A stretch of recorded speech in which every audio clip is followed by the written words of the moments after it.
Now, I want to return to The Voice and the Uluru Statement.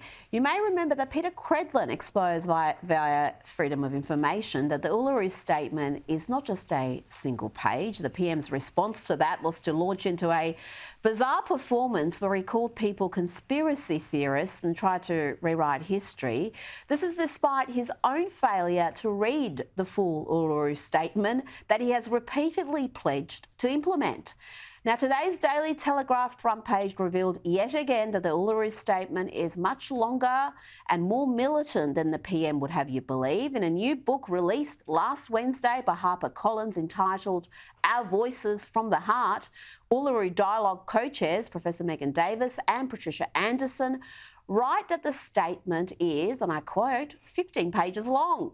The book also quotes text from the full Uluru Statement that calls for a treaty, reparations, recognition of customary law and a financial settlement, such as seeking a percentage of GDP. Joining me to discuss this and more is the man who broke that story, the Daily Telegraph's National Affairs Editor, and my Outsiders co-host, James Morrow. James, tell us about this new book by Uluru Dialogue co-chairs.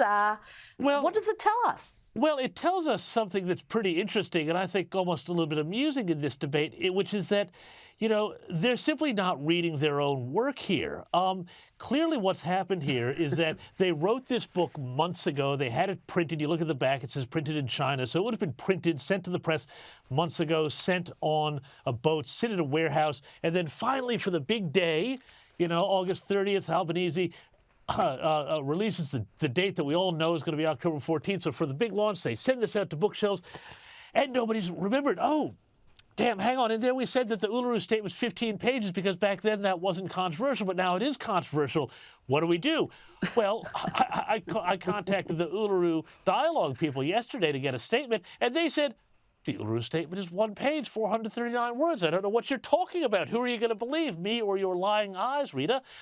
So they've gone here and just said, maintained, no, it's just one page. And yet in the book itself, the point you just said there, it says it is a 15-page document. This accords with what Professor Davis has said previously. You know, it's 18, it's 20 pages, and that everybody should read it.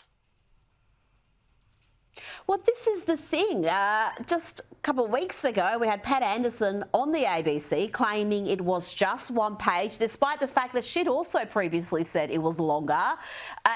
It's astounding that they would then call people who question the length conspiracy theorists and essentially like crazy folk who are just fantasists. Yeah, I want to bring to your attention another story.